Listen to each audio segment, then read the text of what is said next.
deaf, dumb and blind by H.P. Lovecraft and C.M. Eddy Jr. A little after noon on the 28th day of June, 1924, Dr. Morehouse stopped his machine before the Tanner place and 4 men alighted. The stone building, in perfect repair and freshness, stood near the road, and but for the swamp in the rear would have possessed no trace of dark suggestion. The spotless white doorway was visible across a trim lawn for some distance down the road, and as the doctor's party approached, it could be seen that the heavy portal yawned wide open.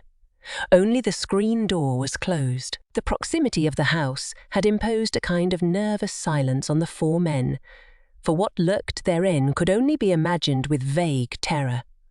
This terror underwent a marked abatement when the explorers heard distinctly the sound of Richard Blake's typewriter. Less than an hour before, a grown man had fled from that house, hatless, coatless, and screaming, to fall upon the doorstep of his nearest neighbour, half a mile away, babbling incoherently of house, dark, swamp, and room. Dr. Morehouse had needed no further spur to excited action when told that a slavering, maddened creature had burst out of the old Tanner home by the edge of the swamp. He had known that something would happen when the 2 men had taken the accursed stone house, the man who had fled, and his master, Richard Blake, the author-poet from Boston, the genius who had gone into the war with every nerve and sense alert and had come out as he was now, still debonair, though half a paralytic, still walking with song among the sights and sounds of living fantasy, though shut forever from the physical world, deaf, dumb, and blind. Blake had revelled in the weird traditions and shuddering hints about the house and its former tenants. Such eldritch lore was an imaginative asset from whose enjoyment his physical state might not bar him.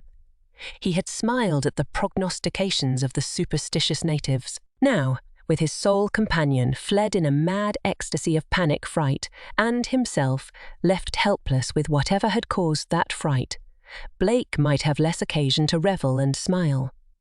This, at least, was Dr. Morehouse's reflection as he had faced the problem of the fugitive and called on the puzzled cottager to help him track the matter down. The Morehouses were an old Fenham family, and the doctor's grandfather had been one of those who burned the hermit Simeon Tanner's body in 1819. Not even at this distance could the trained physician escape a spinal tingle at what was recorded of that burning, at the naive inferences drawn by ignorant countrymen from a slight and meaningless confirmation of the deceased. That tingle he knew to be foolish, for trifling bony protuberances on the forepart of the skull of no significance, and often observable in bald-headed men. Among the 4 men who ultimately set resolute faces toward that abhorrent house in the doctor's care, there occurred a singularly odd exchange of vague legends and half-furtive scraps of gossip handed down from curious grandmothers. Legends and hints seldom repeated and almost never systematically compared. They extended as far back as 1692, when a tanner had perished on Gallows Hill in Salem after a witchcraft trial, but did not grow intimate till the time the house was built, 1747, though the L was more recent. Not even then were the tales very numerous, for queer though the Tanners all were, it was only the last of them, old Simeon, whom people desperately feared. He added to what he had inherited, added horribly, everyone whispered, and bricked up the windows of the southeast room, whose east wall gave on the swamp. That was his study and library, and it had a door of double thickness with braces. It had been chopped through with axes that terrible winter night in 1819, when the stinking smoke had poured from the chimney, and they found Tanner's body in there, with that expression on its face. It was because of that expression, not because of the 2 bony protuberances beneath the bushy white hair, that they had burned the body and the books and manuscripts it had had in that room. However, the short distance to the Tanner place was covered before much important historical matter could be correlated. As the doctor, at the head of the party, opened the screen door and entered the arched hallway, It was noticed that the sound of typewriting had suddenly ceased. At this point, two of the men also thought they noticed a faint effusion of cold air, strangely out of keeping with the great heat of the day, though they afterward refused to swear to this. The hall was in perfect order, as were the various rooms entered in quest of the study where Blake was presumably to be found. The author had furnished his home in exquisite colonial taste, and though having no help but the one manservant, he had succeeded in maintaining it in a state of commendable neatness. Dr. Morehouse led his men from room to room through the wide-open doors and archways, at last finding the library or study which he sought, a fine southerly room on the ground floor, adjoining the once dreaded study of Simeon Tanner, lined with the books which the servant communicated through an ingenious alphabet of touches, and the bulky braille volumes which the author himself read with sensitive fingertips. Richard Blake, of course, was there, seated as usual before his typewriter with a draft-scattered stack of newly written pages on the table and floor, and one sheet still in the machine. He had stopped work, it appeared, with some suddenness, perhaps because of a chill which had caused him to draw together the neck of his dressing gown, and his head was turned toward the doorway of the sunny adjoining room in a manner quite singular for one whose lack of sight and hearing shuts out all sense of the external world. On drawing nearer and crossing to where he could see the author's face, Dr. Morehouse turned very pale and motioned to the others to stand back. He needed time to steady himself and to dispel all possibility of hideous illusion. No longer did he need to speculate why they had burned old Simeon Tanner's body on that wintry night because of the expression it wore, for here was something only a well-disciplined mind could confront. The late Richard Blake, whose typewriter had ceased its nonchalant clicking only as the men had entered the house, had seen something despite his blindness, and had been affected by it. Humanity had nothing to do with the look that was on his face, or with the glassy, morbid vision that blazed in great blue, bloodshot eyes, shut to this world's images for 6 years. Those eyes were fixed with an ecstasy of clear-sighted horror on the doorway leading to Simeon Tanner's old study, where the sun blazed on walls once shrouded in bricked-up blackness. And Dr. Arlo Morehouse reeled dizzily when he saw that for all the dazzling daylight, the inky pupils of those eyes were dilated as cavernously as those of a cat's eyes in the dark. The doctor closed the staring blind eyes before he let the others view the face of the corpse. Meanwhile, he examined the lifeless form with feverish diligence, using scrupulous technical care, despite his throbbing nerves and almost shaking hands. Some of his results he communicated from time to time to the awed and inquisitive trio around him. Other results he judiciously withheld, lest they lead to speculations more disquieting than human speculations should be. It was not from any word of his, but from shrewd, independent observation, that one of the men muttered about the body's tousled black hair and the way the papers were scattered. This man said it was as if a strong breeze had blown through the open doorway which the dead man faced. Whereas, although the once-bricked windows beyond were indeed fully open to the warm June air, there had been scarcely a breath of wind during the entire day. When one of the men began to gather the sheets of newly written manuscript as they lay on floor and table, Dr. Morehouse stopped him with an alarmed gesture. He had seen the sheet that remained in the sheen and had hastily removed and pocketed it after a sentence or two blanched his face afresh. This incident prompted him to collect the scattered sheets himself and stuff them bulkily into an inside pocket without stopping to arrange them, and not even what he had read terrified him half so much as what he now noticed. The subtle difference in touch and heaviness of typing which distinguished the sheets he picked up from the one he had found on the typewriter.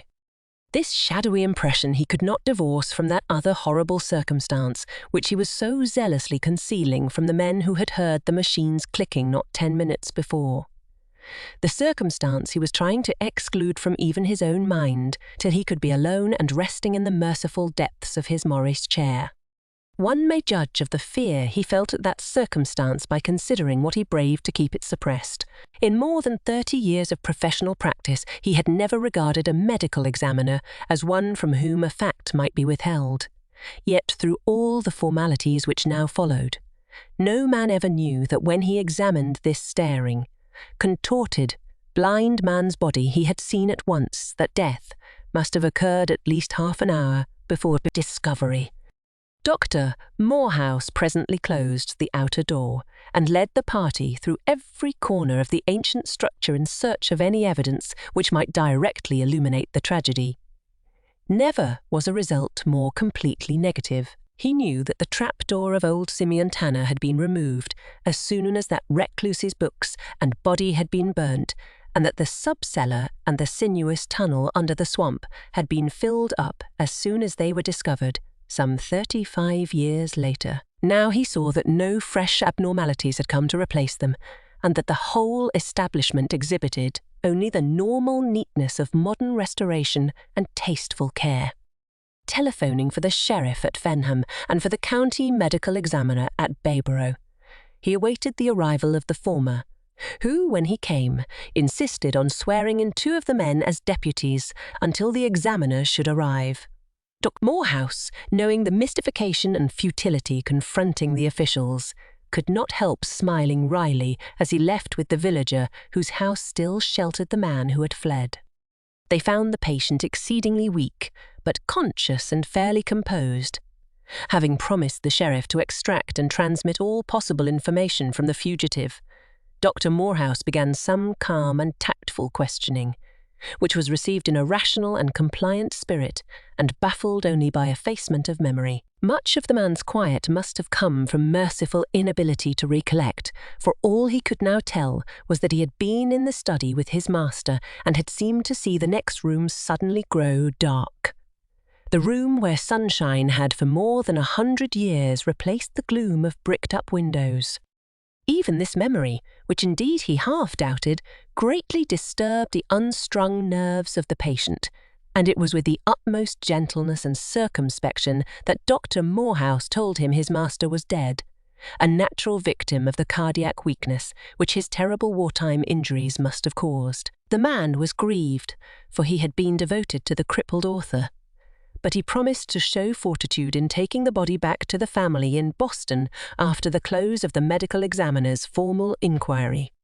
The physician, after satisfying as vaguely as possible the curiosity of the householder and his wife, and urging them to shelter the patient and keep him from the Tanner house until his departure with the body, next drove home in a growing tremble of excitement. At last he was free to read the typed manuscript of the dead man, and to gain at least an inkling of what hellish thing had defied those shattered senses of sight and sound and penetrated so disastrously to the delicate intelligence that brooded in external darkness and silence. He knew it would be a grotesque and terrible perusal, and he did not hasten to begin it. Instead, he very deliberately put his car in the garage, made himself comfortable in a dressing gown, and placed a stand of sedative and restorative medicines beside the great chair he was to occupy. Even after that, he obviously wasted time as he slowly arranged the numbered sheets, carefully avoiding any comprehensive glance at their text. What the manuscript did to Dr. Morehouse we all know. It would never have been read by another had his wife not picked it up as he lay inert in his chair, an hour later, breathing heavily and unresponsive to a knocking which one would have thought violent enough to arouse a mummied pharaoh. Terrible as the document is, particularly in the obvious change of style near the end, we cannot avoid the belief that to the folklore-wise physician it presented some added and supreme horror which no other will ever be so unfortunate as to receive. Certainly, it is the general opinion of Fenham that the doctor's wide familiarity with the mutterings of old people and the tales his grandfather told him in youth furnished him some special information, in the light of which Richard Blake's hideous chronicle acquired a new, clear, and devastating significance nearly insupportable to the normal human mind.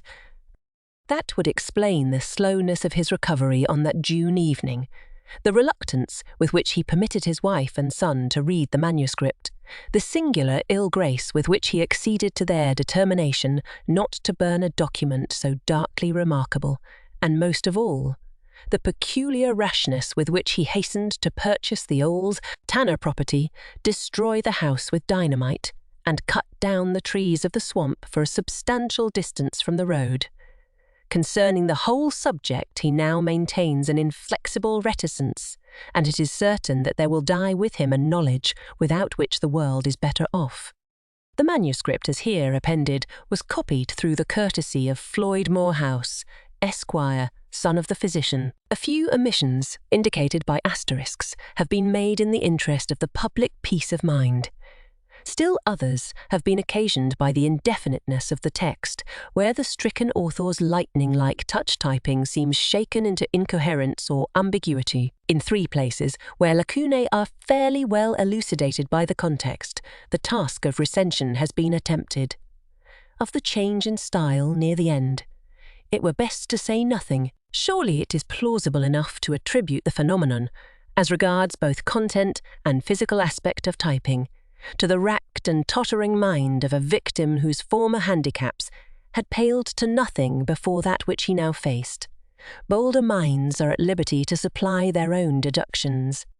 Here, then, is the document written in an accursed house by a brain closed to the world's sights and sounds, a brain left alone and unwarned to the mercies and mockeries of powers that no seeing, hearing man has ever stayed to face, contradictory as it is to all that we know of the universe through physics, chemistry, and biology.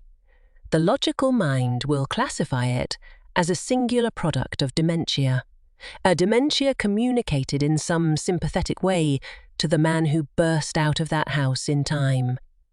And thus, indeed, may it very well be regarded so long as Dr. Morehouse maintains his silence. The manuscript. Vague misgivings of the last quarter hour are now becoming definite fears. To begin with, I am thoroughly convinced that something must have happened to Dobbs.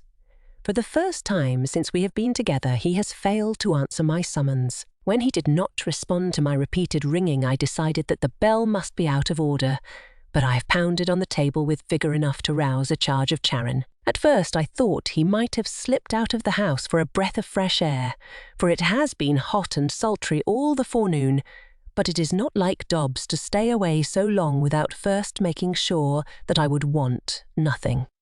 It is, however, the unusual occurrence of the last few minutes which confirms my suspicion that Dobbs's absence is a matter beyond his control. It is this same happening which prompts me to put my impressions and conjectures on paper in the hope that the mere act of recording them may relieve a certain sinister suggestion of impending tragedy. Try as I will, I cannot free my mind from the legends connected with this old house, mere superstitious fol-de-rol for dwarfed brains to revel in, and on which I would not even waste a thought if Dobbs were here. Through the years that I have been shut away from the world I used to know, Dobbs has been my sixth sense. Now, for the first time since my incapacitation, I realise the full extent of my impotency. It is Dobbs who had compensated for my sightless eyes, my useless ears, my voiceless throat, and my crippled legs. There is a glass of water on my typewriter table. Without Dobbs to fill it when it has been emptied, my plight will be like that of Tantalus. Few have come to this house since we have lived here. There is little in common between garrulous country folk and a paralytic who cannot see, hear, or speak to them. It may be days before anyone else appears. Alone, with only my thoughts to keep me company, disquieting thoughts which have been in no wise assuaged by the sensations of the last few minutes. I do not like these sensations either, for more and more they are converting mere village gossip into a fantastic imagery which affects my emotions in a most peculiar and almost unprecedented manner. It seems hours since I started to write this, but I know it can be only a few minutes, for I have just inserted this fresh page into the machine. The mechanical action of switching the sheets, brief though it was, has given me a fresh grip on myself. Perhaps I can shake off this sense of approaching danger long enough to recount that which has already happened. At first, it was no more than a mere tremor, somewhat similar to the shivering of a cheap tenant block when a heavy truck rumbles close by the curb.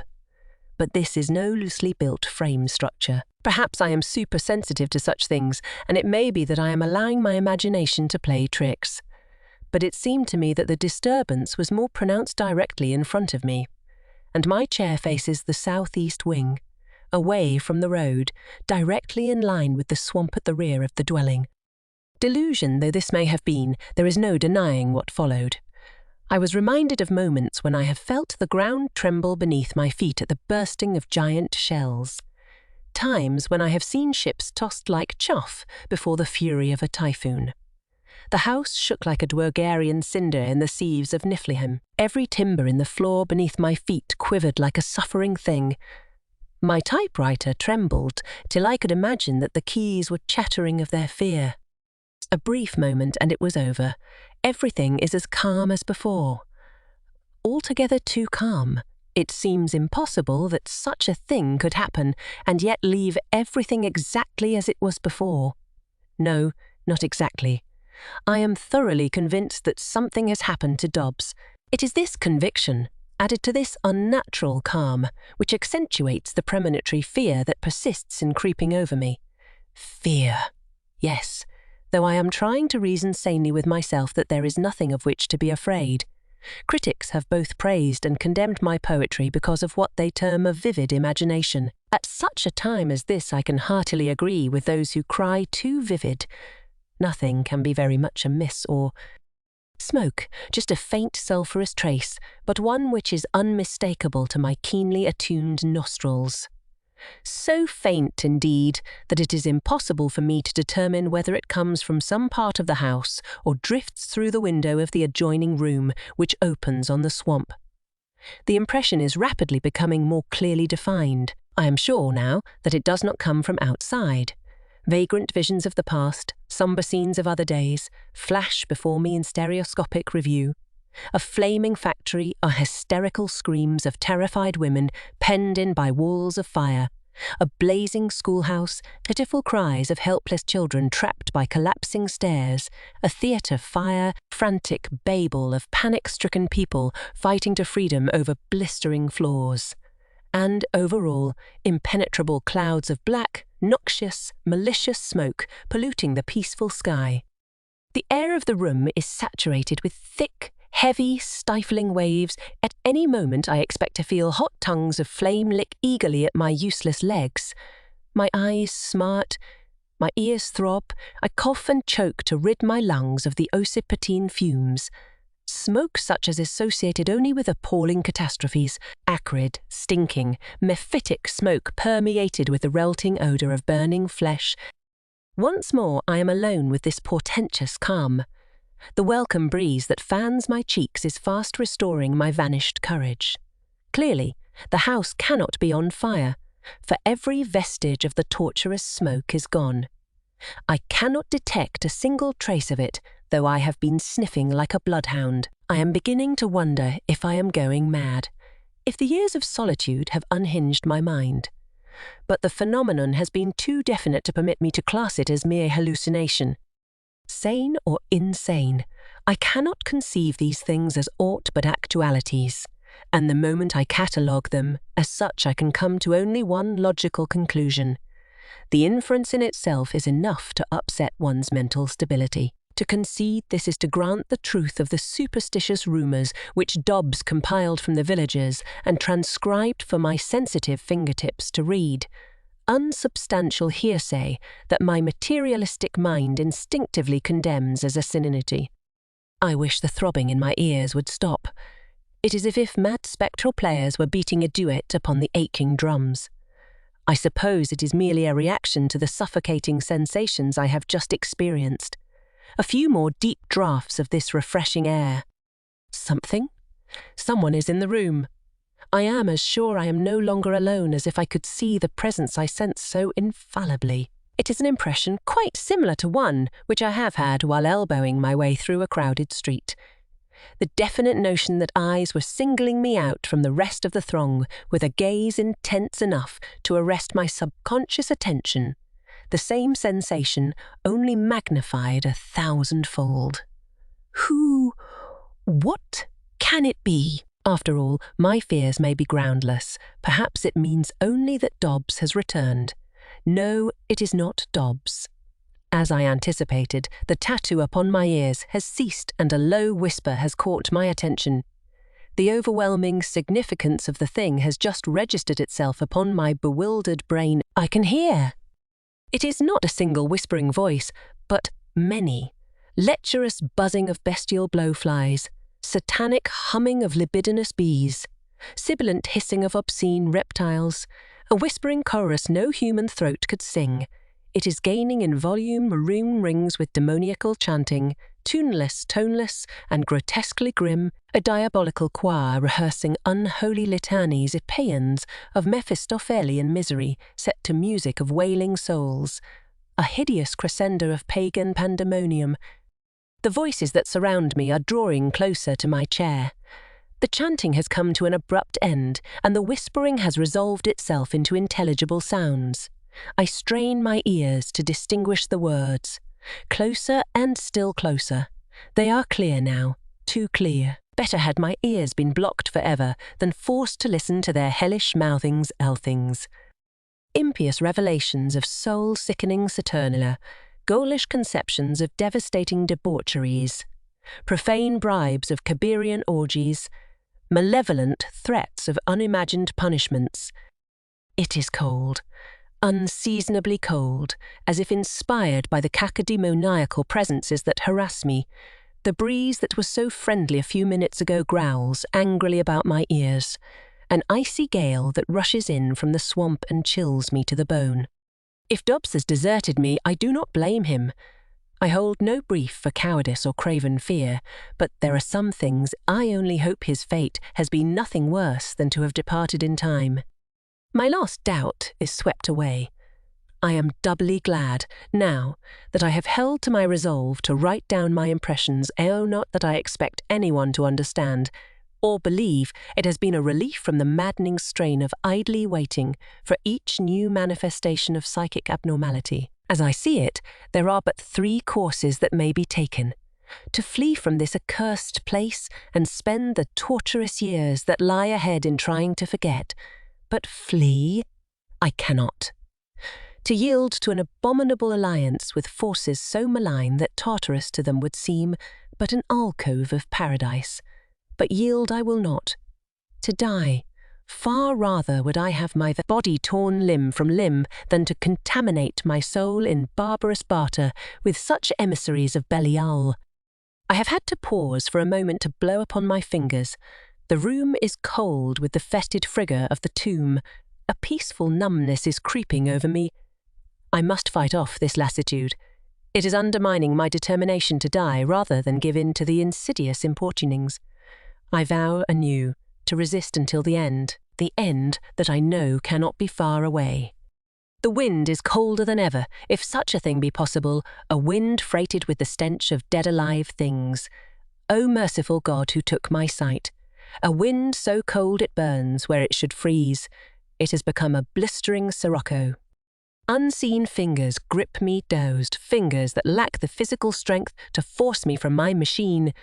Icy fingers that force me into a vile vortex of vice. Devil fingers that draw me down into a cesspool of eternal iniquity. Death fingers that shut off my breath and make my sightless eyes feel they must burst with the pain. Frozen points press against my temples. Hard, bony knobs akin to horns. Boreal breath of some long-dead thing kisses my fevered lips and sears my hot throat with frozen flame. It is dark, not the darkness that is part of years of blindness, the impenetrable darkness of sin-steeped night, the pitch-black darkness of purgatory. I see say, spes mea Christus, it is the end. Not for mortal mind is any resisting of force beyond human imagination. Not for immortal spirit is any conquering of that which hath probed the depths and made of immortality a transient moment, the end. Nay, it is but the blissful beginning.